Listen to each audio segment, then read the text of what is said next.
حضرت شاہ نقشبند بخاری فرماتے ہیں کہ فقیر کے لیے سب سے اچھی جگہ اللہ کا گھر مسجد ہے، یا کسی کامل صالح شخص کی صحبت ہے، اور یا پھر تنہائی ہے۔ چوتھی جگہ ہلاکت کے علاوہ اور کچھ نہیں ہے۔ ہمیں اپنے کاروبار میں، اپنے معاملات میں، اپنی ملازمتوں میں جانے کی تلقین کی گئی تو وہاں یہ تلقین کی گئی کہ دیر سے جاؤ جلدی واپس آ جاؤ، اور مسجد میں جاتے ہوئے تلقین کی گئی کہ جلدی جاؤ اور دیر سے واپس آؤ۔ لیکن ہم مسجد کے دروازوں پہ جب دور موجود میں رش دیکھتے ہیں کہ لوگ بہت جلدی نکلنا چاہتے ہیں، حتیٰ کہ کندھوں سے کندھے ٹکرا رہے ہوتے ہیں کہ جلدی سے باہر نکل جائیں، حالانکہ وہ عافیت کی جگہ ہے، 2 منٹ زیادہ بھی ہو جائیں تو کوئی حرج نہیں ہے۔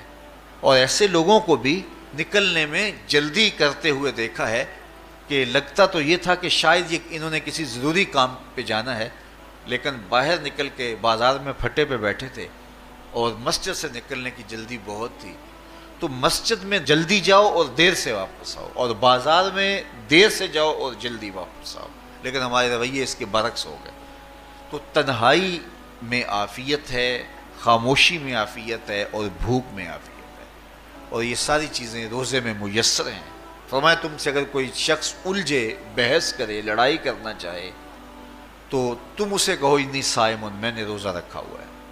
اسی طرح جو ہے وہ روزے سے آپ کو یکسوئی ملے گی، قرآن مجید کی تلاوت کا ماحول ہوگا، اور تم بھوک کاٹو گے، اور یہ تینوں چیزیں تمہارے نفس کو کمزور کرنے والی ہیں۔ شیطان بند گیا، نفس کمزور ہو گیا، اور جب نفس کمزور ہو گیا، کمزور ہوتا ہے، یہ نفس مرتا نہیں ہے۔ یہ تو کوئی ہے باج فقیراں کسے نہیں ماریا، باہو ظالم چور اندر دا۔ یہ اندر والا چور جو ہے وہ اتنی آسانی سے قابو آتا ہی نہیں ہے، یہ پھر سر اٹھا لیتا ہے۔ اس کو جتنا کچلو، یہ کچھ عرصے کے بعد تھوڑی سی خوراک ملتی ہے تو پھر سر اٹھا لیتا ہے۔ حضرت بایزید بستامی کہتے ہیں میں نے اپنے نفس کو ایک دن کہا کہ میں تجھے خوراک بھی نہیں دیتا اور تو پھر بھی موٹا تازہ ہے، تو میرے نفس نے مجھے کہا کہ اے بایزید جب تم بازار سے گزرتے ہو تو لوگ انگلیاں اٹھا اٹھا کہتے ہیں یہ بایزید جا رہا ہے، یہ بایزید جا رہا ہے، تو مجھے میری غذا اور خوراک اس سے مل جاتی ہے۔ تو یہ خوراک ہوتی ہے نفس کی۔ تو نفس بہت ظالم ہے، اور ساری زندگی اس سے لڑتے ہوئے گزرتی ہے۔ وہ کسی نے کہا تھا نا تمام عمر طوفان سے کھیلتے گزری، نیا کے ڈوبنے کا ڈر بھی رہا۔ تو یہ ساری زندگی اس طرح ٹکراتے ہوئے سے گزرتی ہے، لیکن جب کمزور ہو جائے تو پھر یہ شیطان کو جو ہے وہ موقع نہیں دیتا ہے۔ لیکن اگر نفس ماہ سیام میں ہمارا کمزور نہ ہوا، صرف ہم نے بھوک ہی کاٹی اور باقی اپنے معمولات وہی رکھے، تو میرے حضور نے فرمایا جس نے جھوٹ اور برے کام نہیں چھوڑے اور جھوٹے کام ترک نہیں کیے، اس کے بھوکا اور پیاسا رہنے کی اللہ کو کوئی ضرورت نہیں ہے۔ روزہ تو ایک مشق تھی، یہ تو باطن کی تطہیر کا ایک ذریعہ تھا، یہ تو من کی تہذیب کا ایک ذریعہ تھا، یہ تو نفس کی شر سے اپنے آپ کو بچانے اور شیطان کے مکر و فریب سے بچانے کا ایک ذریعہ تھا۔ دیکھیے شیطان بند جاتا ہے ماہ سیام میں، حدیث واضح ہے، لیکن نفس موجود رہتا ہے۔ اگر نفس کمزور ہو گیا تو شیطان چھٹ کے بھی کچھ نہیں کرے گا، کیونکہ شیطان باہر کا دشمن ہے، نفس اندر کا دشمن ہے۔ جب تک اندر والا دشمن ساتھ نہیں دیتا، باہر والا دشمن کچھ نہیں کر سکتا۔ ہمارے دیہاتوں میں چوری ہو جائے تو بوڑھے بزرگ سر جوڑ کے بیٹھ جاتے ہیں کہ چور کہاں سے آیا، کیسے آیا، تو ایک نقطے پہ سارے متفق ہوتے ہیں کہ اندر کا کوئی بھیتی ضرور موجود ہے۔ اگر اندر کا کوئی بھیتی موجود نہیں ہے تو چور باہر سے آ کے حملہ آور ہو ہی نہیں سکتا ہے۔ تو شیطان باہر کا چور ہے، نفس اندر کا بھیتی ہے، اور اگر یہ اندر والا باہر والے کا ساتھ نہ دے تو شیطان انسان پر حملہ آور ہو ہی نہیں سکتا۔ اس لیے اس کو قابو کر لیں، اس کو رام کر لیں، تاکہ شیطان چھٹنے کے باوجود بھی جو ہے وہ ہمارے اوپر حملہ آور نہ ہو سکے، ورنہ وہ تو پیچ و تاب کھا رہا ہے کہ یہ جو تم نمازیں پڑھتے ہو، سروں پہ ٹوپیاں تم نے پہنی ہیں اور بڑے شریف بن کے مسجد میں جا رہے ہو، ذرا چھٹ لوں عید کے دن ہی جو ہے وہ تمہارا سارا کیا دھرا برباد نہ کیا تو مجھے شیطان نہ کہنا۔ تو وہ سب کچھ برباد کر دیتا ہے اگر ہمارے نفس کی تہذیب نہیں ہوتی۔ تو یہ اللہ نے ایک ہمیں موقع دیا ہے، پورا 1 مہینہ ہے، ایک ورکشاپ ہے باطن کی تطہیر کے لیے، اور ایک اندر کی پاکیزگی کے لیے ہمیں ایک موقع فراہم کیا گیا ہے، اور اس سے ہم بھرپور فائدہ حاصل کریں۔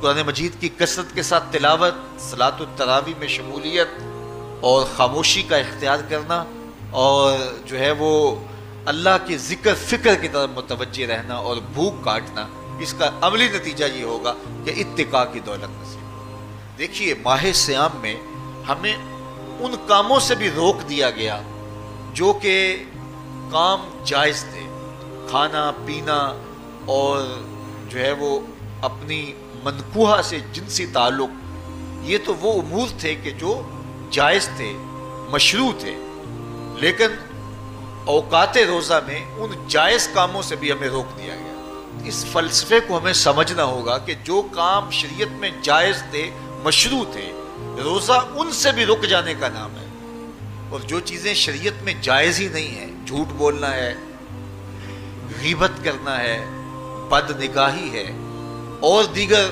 برے اعمال ہیں، تو یہ چیزیں تو روزہ نہ بھی ہو پھر بھی ناجائز ہیں۔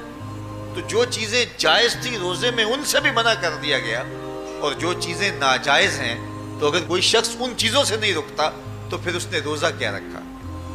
ایک بندہ بھوک کاٹتا ہے لیکن جھوٹ بولتا ہے، ایک بندہ پیاس کاٹتا ہے لیکن غیبت کرتا ہے، ایک بندہ صبح سے شام تک نہ کچھ کھاتا ہے نہ کچھ پیتا ہے لیکن رشوت لیتا ہے، پھر مجھے بتائیے اس نے روزہ کیا رکھا؟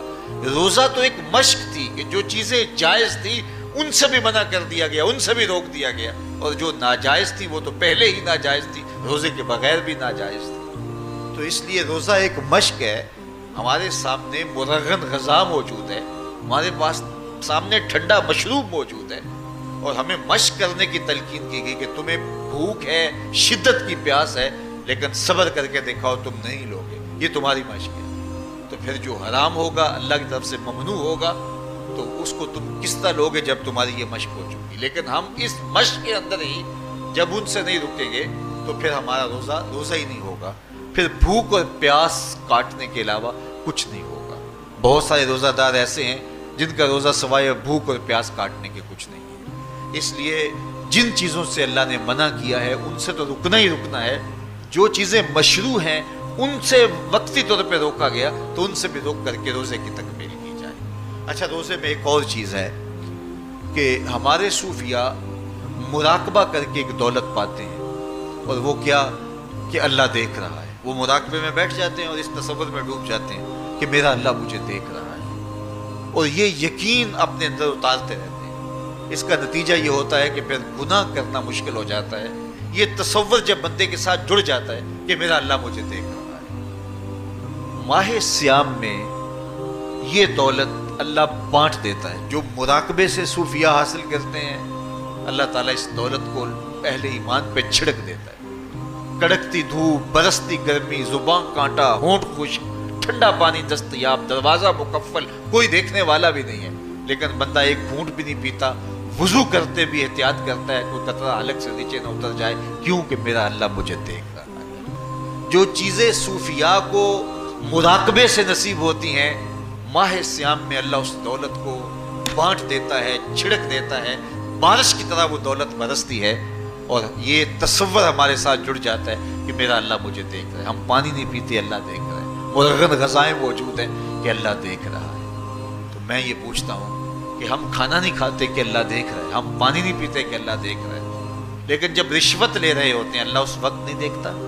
جب نظر بھٹک رہی ہوتی ہے اللہ اس وقت نہیں دیکھتا؟ جب خیال بہک رہا ہوتا ہے اللہ اس وقت نہیں دیکھتا؟ جب سوچوں میں آوارگی آتی ہے اللہ اس وقت نہیں دیکھتا؟ تو یہ صرف وہ کھانے اور پینے کو ہی دیکھ رہا ہے، باقی امور زندگی کو نہیں دیکھ رہا، اور وہ کیا صرف رمضان میں دیکھتا ہے، غیر رمضان میں نہیں دیکھتا؟ تو یہ جو نور اترا تھا ماہ صیام میں، اس کو اپنے اندر اگر جذب کر لیا جائے تو زندگی سنور جاتی ہے۔ جو مراقبوں سے حاصل ہوتا تھا ماہ صیام میں، وہ میںہ کی طرح برسا، اور ہم اس کے اپنے اندر سمولیں، جذب کر لیں، تو نتیجہ یہ ہوگا کہ ہماری زندگی نور نہ لا نور ہو جائے گی۔ اور یہ تصور جب انسان کی زندگی میں جم جائے تو یہ گناہوں سے روکنے کا مؤثر ذریعہ ہے کہ میرا اللہ مجھے دیکھ رہا ہے۔ مجھے بتائیے اس سے بڑا ہیجان انگیز بھی کوئی منظر ہو سکتا ہے کہ حسن کی پتلی ہے، اور جو ہے وہ اس کی ایک ایک ادا اور اشوے سے قیامتیں پھوٹتی ہیں، اور وہ خود جناب یوسف کے سامنے اپنے حسن کو پیش کر رہی ہے، ساتوں دروازے بھی مکفل ہیں، بت کے اوپر بھی کپڑا ڈال لیا، اور زلیخا حضرت یوسف کو خود کہہ رہی ہے تلک یوسف اب تو آ جاؤ نا، ذرا آنکھ اٹھا کے میرے جلوے دیکھو. لیکن جناب یوسف کیا بولتے ہیں؟ قال معاذ اللہ، میں اللہ کی پناہ میں آتا ہوں. کہا تو 7 دروازے بند کر کے لوگوں کی نظروں سے چھپ گئی اور موٹا کھیس ڈال کے اپنے زوم میں اپنے جھوٹے خدا سے بھی شرم کرتی ہے اور اس سے چھپ گئی. میں اس خدا سے حیا کیوں نہ کروں جو 7ویں کوٹھڑی میں بھی دیکھ رہا ہے. پھر اتنی روشنیاں برسی، اتنا یقین برسا کہ گناہ کیا، گناہ کا تصور بھی محال ہو گیا. تو مجھے بتائیے کتنا ہیجان انگیز منظر تھا جب حسن قدموں میں بچھنے کے لیے خود بے تاب تھا. اور حضرت یوسف جوان رانا ہے، جوانی اور شباب پورے باقپن پہ ہے، اور ادھر حسن مچل مچل کے قدموں میں بچھ رہا ہے. لیکن یہ جذبہ کہ میرا اللہ مجھے دیکھ رہا ہے ایسی رکاوٹ بنتا ہے. قال معاذ اللہ، کہا میں اللہ کی پناہ میں آتا ہوں. تو یہ یقین جب بندے کے ساتھ جڑ جاتا ہے کہ میرا اللہ مجھے دیکھ رہا ہے، تو پھر انسان کے لیے گناہ سے بچنا کوئی مشکل نہیں ہوتا. گھر میں فاقے ہوں، مشکل میں بندہ پھنسا ہو اور اس کو رشوت مل رہی ہو تو پھر اپنا ہاتھ روکنا بڑا مشکل ہوتا ہے. بلکتے بچوں کا خیال آتا ہے. لیکن جب یہ خیال ہو کہ میرا رب میرا رازق ہے اور میرے اس عمل کو دیکھ رہا ہے تو پھر بندہ اس کو پرے کا کی حیثیت بھی نہیں دیتا. اور جب وہ پاؤں کی ٹھوکر پہ بھی نہ رکھے تو پھر اللہ فرماتا ہے وَيَرْزُقُهُ مِنْ حَيْثُ لَا يَحْتَسِبُ، تو یہ کر کے دیکھ میں تجھے وہاں سے رزق دوں گا جہاں سے تجھے گمان بھی نہیں. تو اپنے یقین کو کھڑا کر کے دیکھ، میرے اوپر اعتماد کر کے دیکھ. میرے حضور نے فرمایا اللہ پر توکل کرنے کا جو حق ہے اگر تم ادا کرو وہ تمہیں ایسے رزق دے جیسے پرندوں کو عطا کرتا ہے. صبح گھر سے نکلتے ہیں خالی پیٹ ہوتے ہیں. ہمیں تو پتہ ہے دفتر میں جانا ہے، ہمیں تو پتہ ہے دکان پہ جانا ہے، ہمیں تو پتہ ہے فیکٹری میں جانا ہے، ہمیں تو پتہ ہے کہ ہم نے فلاں جگہ جا کے دیہڑی لگانی. لیکن ان کا کوئی کاروبار نہیں ہوتا، کوئی فیکٹری نہیں ہوتی. جدھر جی آیا صبح جو ہے وہ اڑان بھر دی. بند توکل پنچھی اڑتے، خرچ نہ پلے زیرہ ہو. نہ کوئی راز ہے نہ کوئی کاروبار ہے. لیکن کبھی ایسا ہوگا کہ شام کو خالی پیٹ آئے ہوں تو کہا اگر تم اللہ پہ توکل کر لو وہ بھی تمہیں ایسے رزق دے جیسے پرندوں کو رزق عطا کرتا ہے. پرندوں میں سے ایک پرندہ ہے ہنس. یہ سچے موتی کھاتا ہے. اور آپ پنساری کے پاس موتی لینے جائیں تو ہزاروں روپے تولے کے ماشے کے حساب سے آپ لیں تو پھر بھی آپ سوچتے ہیں کہ پتہ نہیں یہ خالص دی ہے یا نہیں دی ہے. وہ اتنے نایاب اور کامیاب ہیں کہ آپ ماشوں اور تولوں میں خریدتے ہیں اور پھر بھی آپ کو شک رہتا ہے کہ یہ خالص ہیں یا کہ نہیں. اور ہنس کھاتا ہی وہ ہے. اور دنیا پر ایک نہیں لاکھوں کروڑوں ہنس ہیں اور روزانہ صبح و شام کھاتے ہیں اور پیٹ بھر کے کھاتے ہیں اور اللہ انہیں روز عطا بھی کرتا ہے. تو یہ مالک وہ ہے رازق ہے. جب اس پہ توکل اور اس پہ یقین پیدا ہو جاتا ہے تو پھر مشکل نہیں رہتا، پھر آسانی پیدا ہو جاتا ہے. تو روزوں میں اللہ تعالیٰ یہ یقین دیتا ہے کہ وہ مجھے دیکھ رہا ہے. بندہ یہ تیقن پیدا کر دیتا ہے کہ میرا اللہ مجھے دیکھ رہا ہے. بعض کا چھوٹے بچے روزہ رکھ لیتے ہیں تو مائیں بے چین ہو جاتی ہیں. جب دوپہر کے وقت پھول جیسے بچے کملا جاتے ہیں تو مائیں انہیں بند کمرے میں کوئی کھانا یا کوئی ٹافی یا کوئی اور چیز یا چاکلیٹ دیتی ہیں کہ بیٹے یہ کھا لو. تو وہ بچے نہیں کھا رہے ہوتے تو مائیں کہتے ہیں پتر کھا لو کوئی نہیں دیکھ رہا. تو وہ بچے بھی کہتے ہیں اللہ دیکھ رہا ہے. تو وہ جو صوفیاء کو مراقبوں سے ملتا ہے وہ ایک بچے کو بھی نصیب ہو رہا ہے کہ میرا اللہ مجھے دیکھ. یہاں ایک اور بھی تسلی ہے. ہم 1000 گناہ گار سہی، ہم 1000 سیاہ کار سہی، لیکن ہمارا رب پہ کتنا یقین ہے رمضان میں پتہ چلتا ہے کہ اس ذات پہ ہمارا کتنا تیقن ہے، کتنا یقین ہے. جس کو دیکھا نہیں، چھوا نہیں، بات نہیں ہوئی، جو تصور خیال کی حدود سے بنا ہے، اتنا یقین ہے کہ ہم پانی نہیں لیتے، کھانا نہیں لیتے کہ میرا اللہ مجھے دیکھ رہا ہے. کاش کہ اس کو ہم اپنی پوری زندگی میں پھیلا لیں اور اس کو زندگی میں جب ہم طاری کر لیں گے تو پھر گناہ کرنا محال اور ناممکن ہو جائے گا اور زندگی نور و علی نور ہو جائے گی. اور یہی تقوی کا حصول ہے. فرمایا اے ایمان والو تمہارے اوپر روزے فرض کر دیے گئے جس طرح تم سے پہلوں پہ فرض کیے گئے تھے لعلکم تتقون، تاکہ تم متقی بن جاؤ، تاکہ تم پرہیزگار بن جاؤ.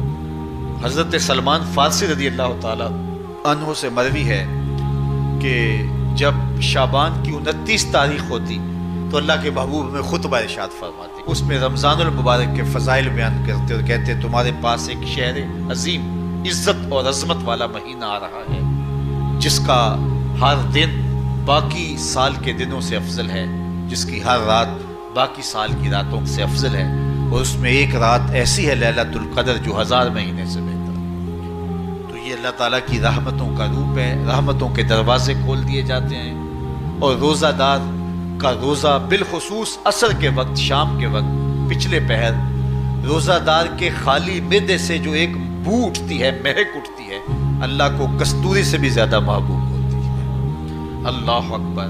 اور فرمایا للصائم فرحتان، فرحۃ عند فطرہ و فرحۃ عند لقاء ربہ۔ روزہ دار کے لیے دو خوشیاں ہیں۔